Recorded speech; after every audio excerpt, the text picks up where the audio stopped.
from my heart and from my hand. Why don't people understand my intention? Hey FOT Nation, it's Tim Sackett. I want to welcome you to the Weird Science videocast. As always, I'm joined by a great guest, and this month I'm proud to introduce a good friend of mine, Steve Boese, who is the Hey Tim, the co-chair of the HR Technology Conference, my favorite conference of the year, which we just got done with probably about a month ago now, I guess. It seems like not like that long ago. But Steve, how are you doing? I am well. Thank you, Tim. Thanks for having me on the video cast here. This is cool. This is my first one, I think. I know, it's awesome, right? People love the short-term video. I keep ragging on Chris, that we need to do more of this. And he's a little older. He likes the podcast still. I do too, as a matter of fact. But have you caught Bill Simmons' new podcast, by the way? I have been. I listened to a couple on some recent plane rides I've been on. I'm caught up, so I'm like on episode 19. So nice. I'm really into it. So I love his new stuff. Yeah, I'm not. I don't do the video too much. I will tell a quick Chris Dunn story since you mentioned him. So Chris Dunn ambushed me one time on a video cast. We were doing a webinar for an FOT webinar a year ago or so, and we were going to have a prep con call with the sponsor of the webinar to go over some talking points, just make sure that we had the messaging right, and tell them what we were going to do. But I didn't realize it was a call with the sponsor. I thought it was just a call with Chris, and he popped the video on. I'm like, sure, I popped the video on, and I work from home, right? And not that I look great today, but I'd been home for a while. Are you saying you didn't dress up for this video cast? No, I did not. This is as good as it gets. I do put on a new Van Halen t-shirt today. There we go. So Chris ambushes me on the video call and brings in the client. I look like the Unabomber. It was like January. I had been off the road for about 2 months, right? Grizzly Adams look. I had the hoodie on. It looked like a hostage video. That I had to read both the propaganda to try to get myself released so that the Americans would pay the ransom. Yeah. Oh, it was horrible. So. Slightly better today, but not much, I guess, for me. Well, when he sees this, I can't wait to hear the comments about you in the big earphones too, because he'll definitely rag on that. So Yeah, no, that's probably well deserved. All right, hey, I'll start us out. Most of the people know I try to get 3 questions. We kind of go in and out, get you out of here pretty quick. So the first question I have is, and again, being the HR technology guru you are, me just trying to lead in your shadow. Where do you see kind of HR and talent acquisition technology going, short term, long term? We'll kind of take it from there. Yeah, I think it's a couple of interesting things that came up from the recent conference. I think one thing is, and this is going to sound a little buzzwordy, but I don't care. Yeah. I think the idea of folding in more predictive capabilities into talent acquisition technology, we're going to see more and more. So predictive analytics or just predictive tools have been talked about a lot. Just like every technology trend, whether it's workplace technology trend or enterprise technology trend in other areas of the enterprise, what happens is this is the classic Gartner hype cycle stuff, right? We start talking about them really for a while. They start getting hyped up quite a bit, and it's only later, a year or two later, we start to see them being used more and more. So I think that's kind of an area where there'll be more emphasis on from some of the big mainstream providers, as well as some of the smaller niche guys and the startup community guys as well, to try to make more and better use of data on past success or past the likelihood for success in an organization to inform the recruiting process. I think that's going to be one area I think I'm interested in a lot. And some of the companies now, the cloud-based companies, have amassed so much data, have amassed pretty robust data sets that their ability to do more predictive and more insightful predictions is getting better and better. Before you get to your number 2, or is that your number 2, the cloud one? Or are you not? Well, that could be number 2. Yeah, I'll give you number 2. Before you get to 2, though, let me respond, because I love the predictive analytics one. I think is great. Last year at HR Tech, I can't tell you how many companies I went up to and said, like, what do you do? And they said, oh, we're a data analytics company. Right. And you're like, no, you're not. Like, you're a job board, or you're this, or you're that. Like, come on. Like, but everybody was saying that, right? Because that was the buzzword of 2014. So then 2015 comes, and it's predictive analytics. But what I saw was that the analytics that they're doing have driven to the point where now they're really not just giving you the data, and letting you pick and choose what data sets you want. And they Right. found out that HR pros and talent acquisition pros, maybe we're not really that good at analyzing the data, so maybe we got to take it one more step and tell us what this data is, is saying, and helping us. Then from there, then what's the next decision to make? So I think some of those technologies I saw, which I think is pretty cool, because that really makes your job easier. The last thing we want as HR people is to go into that like boardroom or go into that meeting room and say, okay, here's the chart, and then the finance guy looks at us and goes, no, this is wrong, and you're like, oh, you're instantly, anything you had to say is blown out of the water because they don't believe your data. And I think we've gotten past that with a lot of the new technologies. So I agree with you on that. Yeah, and so I think I was at the iCIMS event. You know iCIMS, right? Big talent acquisition technology provider. Pretty big footprint now. Yes. Certainly across. Probably top 3, I would say, in an ATS. Yeah, they put up data to say that they were number 2 right now in market share for employers 100 and up, right? Yeah. And so they're beginning to use. They're just one example, but they're beginning to use that data set that's been amassed over the last, say, decade and a half of being in business in order to try to better inform organizations about, hey, this is the expectation to fill this kind of job in this region right now because we've got lots of data that tells us, right? And so I think the cloud has made that all possible, right? And that's one of the big changes, not just in talent acquisition technology, but across HR technology in general. Yep. And just now, really, in the last couple of years, say, the bigger companies, the bigger customer footprints are able to really leverage some of that data for their customers. And I would just throw this out there, too, for folks who might listen to this. I would challenge your vendors as well to say, hey, I'm not the only one doing this. I'm not the only guy on your platform trying to hire developers or nurses or truck drivers or whatever. What can your data do to help me get better at what I'm doing too? It's a challenge I'd issue to my providers as well. Well, no, and I think that's a great thing because I think we tend to look at our vendors as a one-on-one relationship, but not understanding they have so much data from all of the people that they work with that can really show you better ways to do stuff, and we just don't leverage them enough. And I think even the vendors want to be leveraged more from what I'm hearing. So I think it's great from that side. The one thing I got this year at HR Tech 2 was the blending of so many technologies across. They're stepping on toes of each other, and it's hard to tell when recruiting automation and marketing starts to blend into ATS, and ATS starts to blend into onboarding, and then people go, well, wait a minute, I just want one platform anyways, and you're like, well, and then someone tries to tell you that they're one platform, but they miss this piece and miss that piece, and that there's so much confusion I think in the space that the vendors are trying to figure out how do we sell because of that, because people are confused by it. Yeah, I think so.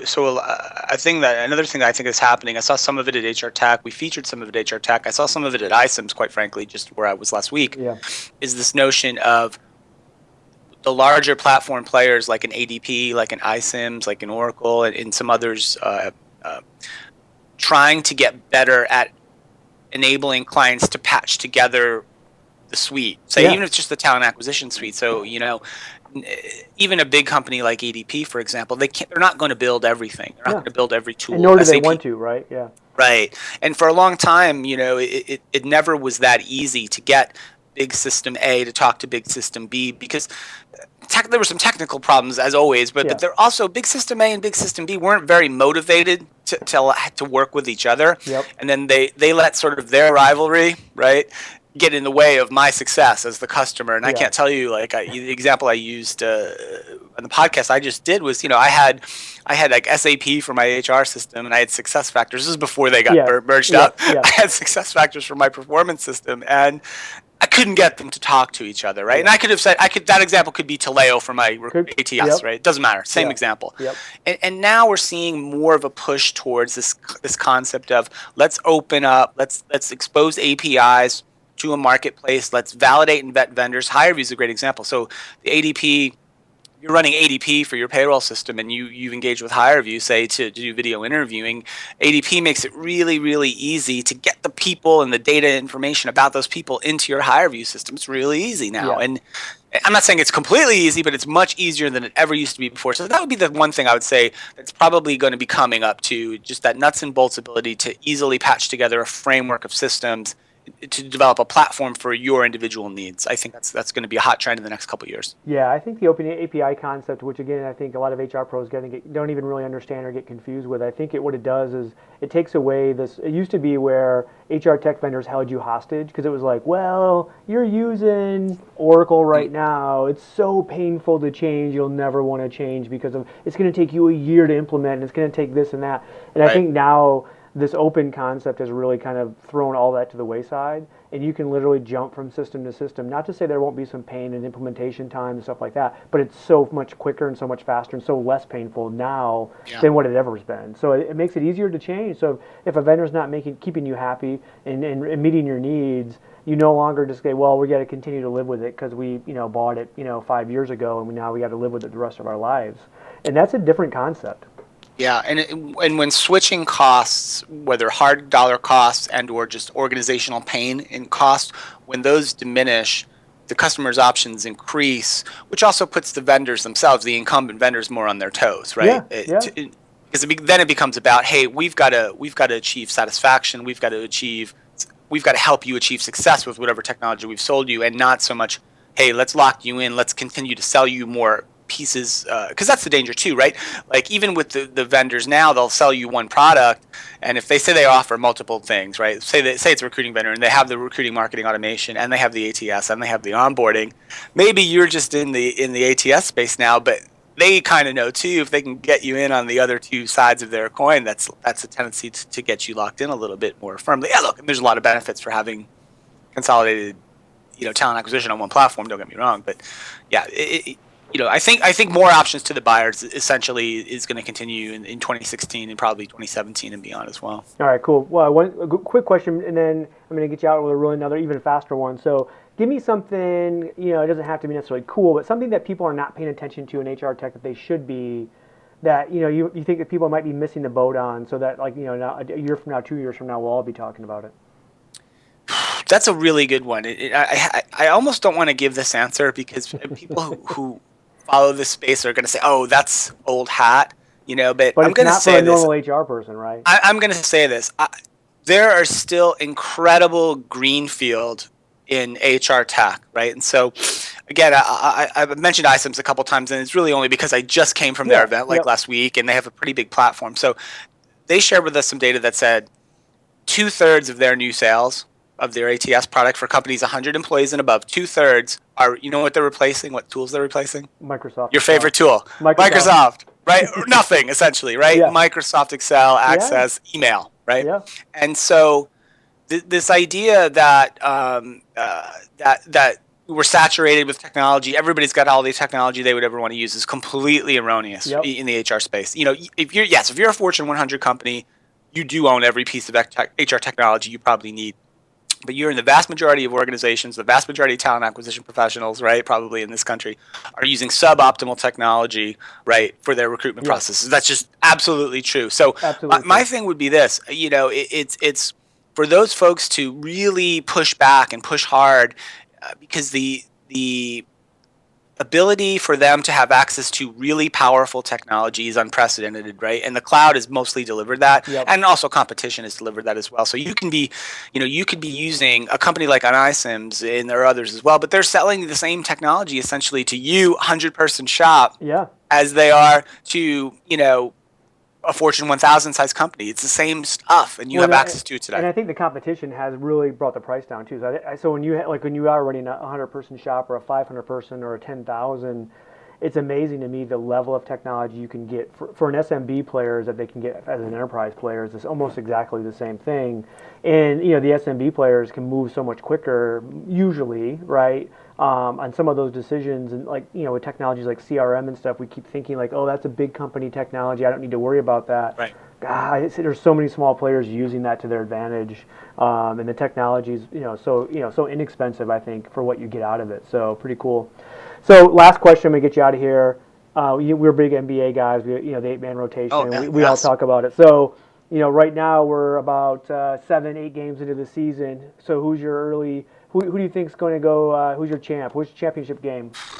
This is, I'll tell you what. I've not seen as many games in the early seasons I've liked, but on the road a lot. Yeah. I love what our Atlanta Hawks are doing out of the gate, and I love your Detroit Pistons early on the eastern side. Now, of course, we've got to say LeBron and company will be there at the end, but I love what's happening in the subtext, that tier right below Cleveland, with Atlanta and maybe even Detroit, like making a statement this year, which is fantastic.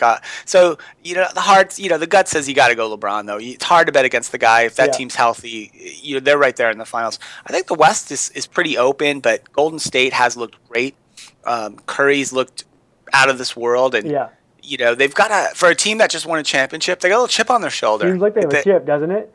I mean, I kept thinking Houston was going to be the team to kind of come after them, and early on they don't look like it. But again, it's early. But Golden State seems early out of the gate with a huge chip on their shoulder, and I just don't see they're young enough where you don't see that going away. So maybe back to back. I would see that has to be the favorite right now. But, it's such a chalk pick. I love my Pistons, Cleveland, what they're doing early on, but I can't see them actually making it out. So it's such a chalk pick to pick Cleveland against Golden State again in the finals. That's probably what I do. I just would say this: Golden State avoided last year for the most part the big injury. Yeah. None of their key guys, their top, say, four most important players or five most important players, none of them were hurt at all. Where Cleveland, as we know, right, had to come through all of that and still pushed Golden State a little bit in the finals. Will karma run out? The good luck run out on the Golden State? We'll see. But, right now, they're the best team still, and until proven otherwise. All right, cool. Hey, Steve, thank you very much for joining me on the Weird Science Videocast, brought to you by the great folks at HireVue. We love them over here at Fistful. And again, thanks to my guest, Steve Boese, and the HR Technology Conference. And make sure you check them out and for next year, because the show is going to be in Chicago. Early October. So a little bit more Midwestern. So people are coming from both coasts. So we see a big show happening in Chicago. Thanks again, Steve. We'll see you later. From my heart and from my hand, why don't people understand my intention?